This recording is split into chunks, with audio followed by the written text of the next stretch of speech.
Assalamualaikum warahmatullahi wabarakatuh. Perkenalkan, nama saya Tri Apriyudaya Kumal. Saya mahasiswa aktif dari Universitas Negeri Gorontalo, Fakultas Teknik, jurusan Teknik Informatika, Prodi Pendidikan Teknologi Informasi.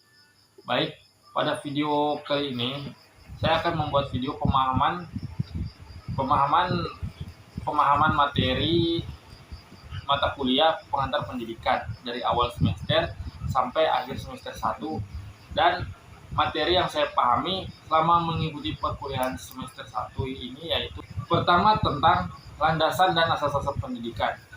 Secara leksikal, landasan berarti tumpuan, dasar atau alas, karena itu yang dibahas terkait landasan pendidikan ialah hakikat manusia sebagai makhluk pembelajaran, situasi proses perubahan sosial, aliran pelaksanaan, hingga permasalahan pendidikan. Hingga permasalahan pendidikan.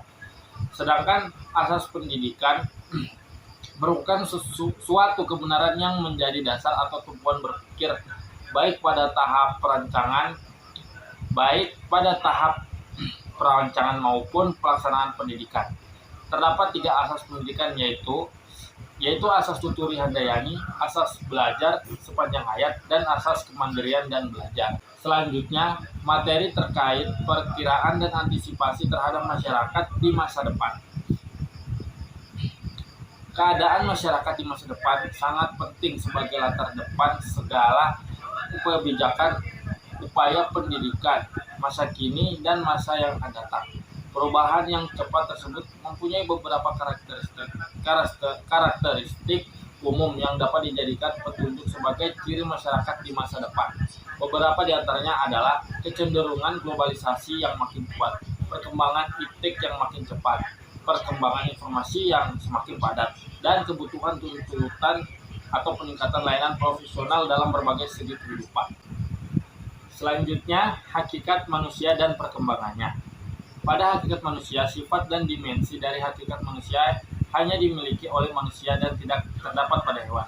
Ciri-ciri dari sifat hakikat manusia membedakan secara prinsipil dunia hewan dari dunia manusia.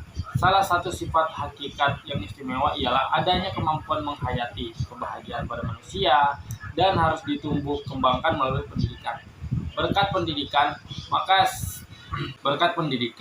maka sifat hakikat manusia dapat ditumbuh kembangkan secara selaras dan berimbang sehingga menjadi manusia yang utuh. Selanjutnya, terkait unsur-unsur pendidikan. Pendidikan adalah proses untuk memberikan manusia berbagai macam situasi yang bertujuan memberdayakan diri. Dalam proses pendidikan mengutamakan pendekatan sistem tersebut pada faktor-faktor pendidikan.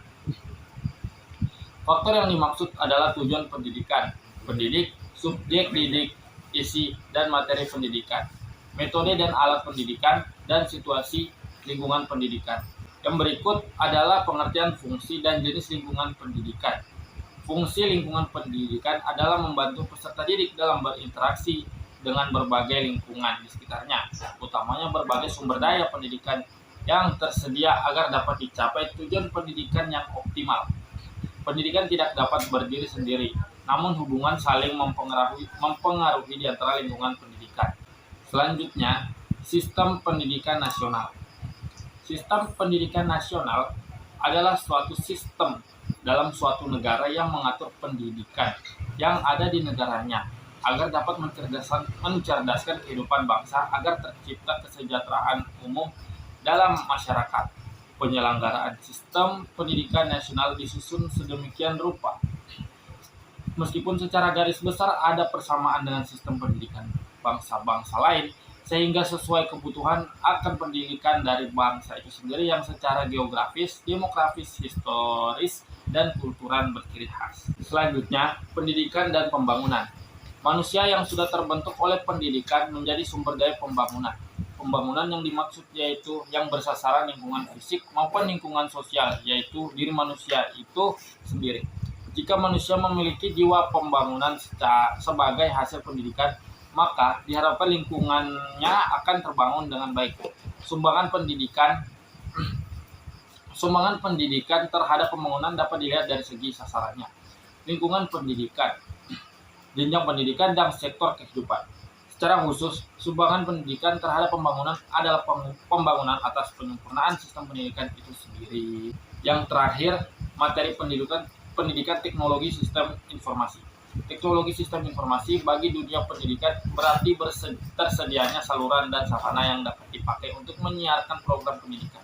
Faktor-faktor diperlukan teknologi informasi dan komunikasi dalam pendidikan Indonesia, antara lain keterbatasan kualitas dan kuantitas sumber daya pendidikan Indonesia, ketidakmerataan kesempatan dan memperoleh pendidikan yang berupa hak setiap manusia, dan model pendekatan pendidikan yang kurang relevan. Baik, sekian itu saja yang dapat saya sampaikan tentang pemahaman saya. Lebih dan kurangnya saya mohon maaf. Wabillahi taufik wal hidayah. Wassalamualaikum warahmatullahi wabarakatuh.